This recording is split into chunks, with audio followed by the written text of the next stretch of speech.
Ang galing yung nakisama lahat ng universe and all to make this scene works. The middle of the perfect cone, Mayon Volcano, was one of the best experiences in that movie. Ito yung eksena ng sinushoot ko, umiyak ako. Yung tinulak. Naalala ko ito nakasilip. Tapos yung paglabas, tumulo yung luha ko. Hindi ko na nakikita yung shot ko. Hindi, tsaka yung ibang crew din. Diba umiyak din yung ibang crew? Oo. Nakakanginig mag-direct ng isang Don Zulueta.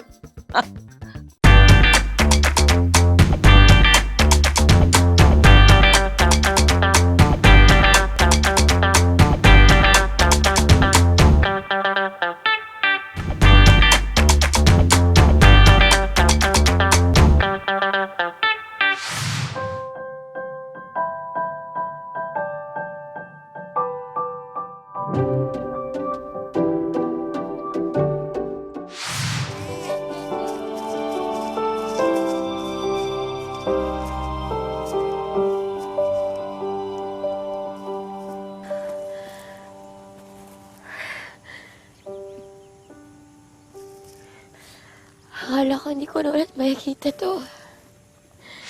Grabe yan. Kinausap kami ni Direk Cathy before going there kasi kailangan namin umakyat ng madaling araw para mahabol yung tama. Mga 2 o'clock yun. Oh, parang makapunta ka dyan, nakaano ka eh, parang off-road. ATV. Umakyat kami in pitch black.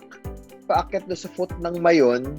Tapos, naghintay kami ng sunrise doon para makuha yung shot. Tapos, sumama pa si Papa Ian para lang fun. Tapos, wala. Ang saya lang nun. Sabi nga nila, kailangan pa mag-alay kasi parang days before, yung Mayon, cloudy. Ayaw magpakita, nahihiya. Tapos, kailangan pa daw mag-alay. Nung nag-sunrise, tapos nakuna namin. Di ba ang emotional nung scene doon? Ito yung dinala niya si Athena, di ba, ni Kenji doon. Emotional scene, but I only had a window of less than 30 minutes to shoot everything. Otherwise, mag-iiba yung tama ng araw. So talaga naka-standby na kami nun. As in, madilim pa na agad yun yung camera, naka-angulo na. Tapos nung sumilip na yung araw, sumide light, nakita mo naman, di ba, nagaling sa horizon talaga yung araw. Sabi, talaga, game na, ito na yun. Meron lang tayong, actually, less than 30 minutes pa yun eh. Parang, actually, 15 minutes lang yung good light mo lang talaga with the wide. Lahat pagod, antok, so sabi niya, bigay lang sa kanya tong eksena na to kasi sobrang important yung scene na to sa movie. So, nung nakita na namin, tapos naghihintay na kami na umaraw, parang siguro na-feel na lang namin bigla kasi ito yung mga medyo mga last few shooting days na so nandun na kami sa character. Tapos sobrang nakisama yung Mayon. Usually hindi doon nagpapakita yan na full eh. Tapos parang pinagbigyan lang kami ng ilang minutes na yun. And then after na kunan yan, may mga fog na ulit around the Mayon. So, ang galing yung nakisama lahat ng universe and all to make this scene work. So, ayan, happy kami. Happy, super happy kami. And sobrang touching yung scene na to. So, it's very memorable. Nung nag-last shot tayo, natakpan na ng ulap. Tapos yun, umambun na. Dala lang namin equipment nun, camera lang siya, reflectors, battery. Wala nga monitor nun eh. Kasi hindi kaya dun sakay doon sa ATV. Tapos may isa kaming 4x4. Finally, and I believe because almost everybody loved that shot. Thank you, Dan Villegas, for that beautiful shot of the Mayon Volcano. In fact, marami nag-iisip na CG yun.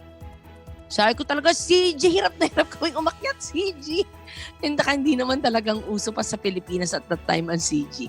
But, that was a beautiful and memorable scene. Babalik pa tayo dito. Kasi dito kita pakakasalan.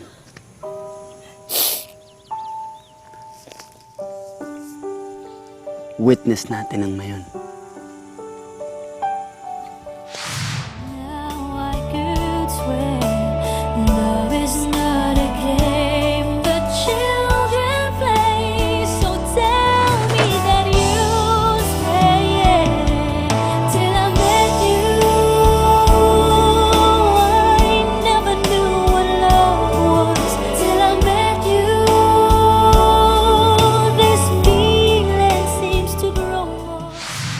I think it's no secret na kami ni Richard Gomez had the falling out. Nung naghahanap ng tatay for Daniel Padilla, parang nobody comes closer than Richard Gomez.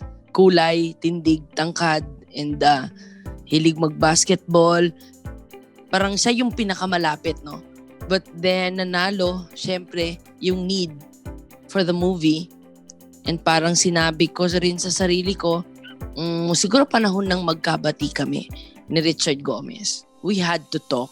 So, nung dumating, alam mo yung kaba ko, yung kaba ko, parang, oh my God, ayan na, direct, andyan na. Oh my God, hindi ko alam paano itatawid yung araw na yon. Maayos naman. Fortunately, siguro, it came with age and maturity also.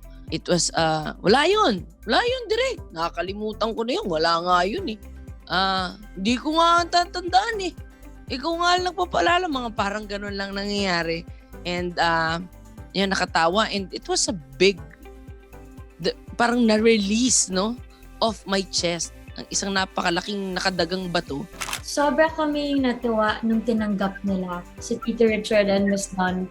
Siyempre lahat tayo gusto na sila talaga yung mga maging older version. But nung nag-yes sila, siguro mas na-excite kami ni Deej kasi iba yung nabibigay nila na buhay dun kay Athena and kay Kenji. Gangster! Gangster? I had to be at two places at the same time. I had to edit kasi kailangan ko nang ipasa yung ilang parts, but I had to shoot the ending also. Yung magkikita na si present Athena and si present Kenji, yung sa may balkonahe. So what I said, Richard, can you direct some shots of my film? Darating ako to finish it, but ikaw magsimula. Richard was positive about it and sabi niya, game, shoot, okay. And I think that sealed already the pagbabati naming dalawa. After that, we were better. Kaya nagawa pa namin ang 3 words to forever kasi okay na kami ni Richard. Ito yung eksena ng sinushoot na umiyak ako. Yung tinulak. Naalala ko ito nakasilip. Tapos yung paglabas, tumulo yung luha ko. Hindi ko na nakikita yung shot ko. Hindi, tsaka yung ibang crew din. True story, like pati yung boys namin. Minsan sila yung gauge namin pag effective ang scene. Tapos sa scene na tanda ko yung sinasabi ni Dan, iyak siya eh. Tapos iyak din yung mga boys. Yung dolly talaga. Nung dumoliin. Oh, matay na siya! Ang galing kasi. Binigay nila pareho. Di ba pareho sila sobrang take 1 lang. Sobrang galing. Don Zulueta is Don Zulueta. Alam mo yung parang ang hirap puntahan. Ang hirap sabihing take 2. Ang hirap sabihing Miss Don, pwede bang ganito? Pwedeng ganyan? Kasi alam niyo naman ako, when it comes to acting, I am very hands-on. I have specific in my head of how things should be delivered. So, in fairness naman kay Don, ando naman yung siguro tiwala at respeto. So, she would ask, direct like this ba? So, sasabihin niya, yes, or kaya, no, baba mo ng konti dito, okay lang ba? Ganyan. Pero nakakanginig mag-direct ng isang Don Zulueta. Kasi sobrang cool lang naman ni Tito Richard tsaka ni Miss Don. So, it's an honor na makasama sila at makakwentuhan. Fan din kasi kami nilang dalawa so ang galing lang na naging part sila na to and parang walang ibang babagay sa role kundi sila. So very grateful up to this day. Inaantok na ako, Kenji.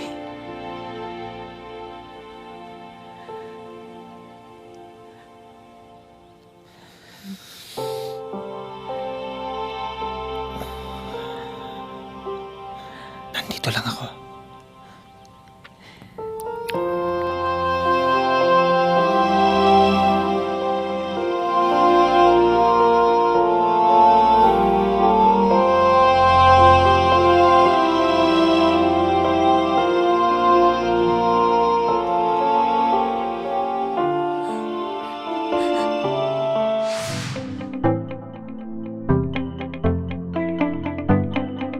Pag nagbibigay ako ng talk, isa to sa palagi yung clip ng Mayon, hindi nawawala. Na parang palagi ko kinukwento yung ATV, tapos yung treatment, yung lahat. It's a treasured project.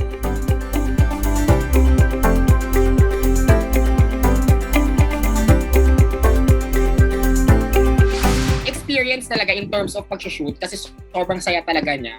Up to now, yan yung favorite movie namin ni Deej pareho. Parang may special spot parate ang She's Dating the Gangster.